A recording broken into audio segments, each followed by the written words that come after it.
गोपिका का सभी को राधे राधे और भगवत प्रेमियों को जय जय श्री राधे। आज जेठ शुक्ल पक्ष एकादशी की कथा और व्रत का फल लेकर आई हूँ। तो जेठ शुक्ल पक्ष एकादशी को निर्जला एकादशी कहते हैं और इस व्रत को भीमसेन ने किया था, इसलिए इसे भीमसेनी एकादशी भी कहते हैं।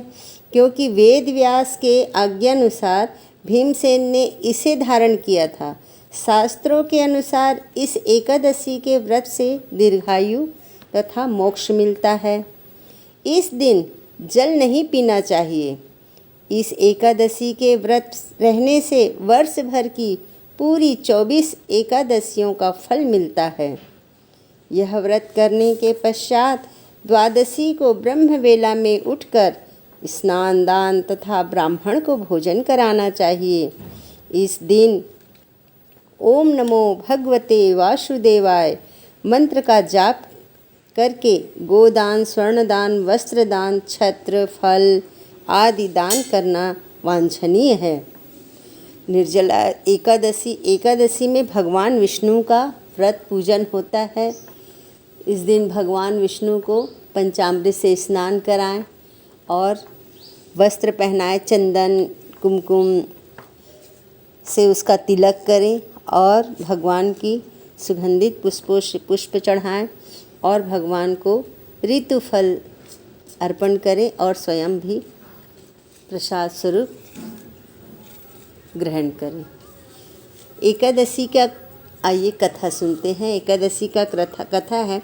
एक समय की बात है, भीमसेन ने व्यास जी से कहा कि हे भगवान, युधिष्ठिर, अर्जुन, नकुल, सहदेव, कुंती तथा द्रौपदी सभी एकादशी के दिन उपवास करते हैं तथा मुझे भी यह कार्य करने को कहते हैं, मगर मैं कहता हूँ कि मैं भूख बर्दाश्त नहीं कर सकता। मैं दान देकर तथा वासुदेव भगवान की अर्चना करके उन्हें प्रसन्न कर लूँगा। बिना व्रत किए जिस तरह से हो सके मुझे एकादशी का फल बताइए। मैं बिना काया के कलेश के ही फल चाहता हूँ, अपने शरीर को कष्ट नहीं देना चाहता।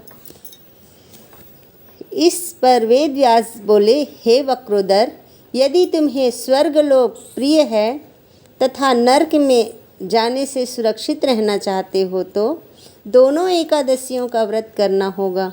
भीमसेन बोले, हे देव, एक समय के भोजन करने से तो मेरा काम न चल सकेगा।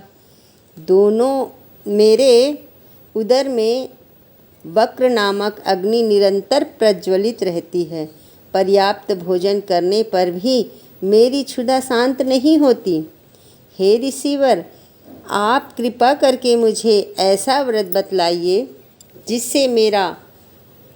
जिसके करने मात्र से मेरा कल्याण हो सके। व्यास जी बोले, हे भद्र, जेठ की एकादशी को निर्जल व्रत कीजिए। स्नान आचमन में जल ग्रहण कर सकते हैं और अन्न बिल्कुल ग्रहण ना कीजिए।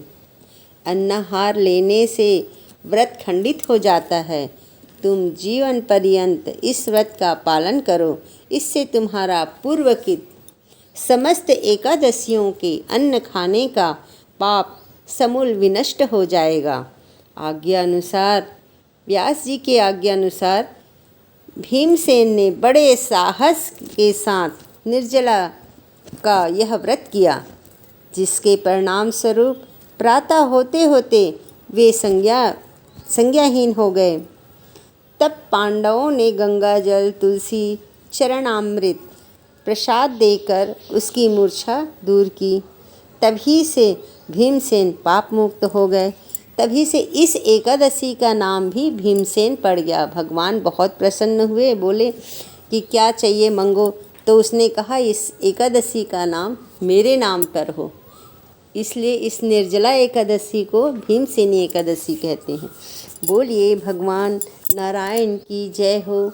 ओम नमो भगवते वासुदेवाय। जय जय श्री राधे, जय जय श्री राधे।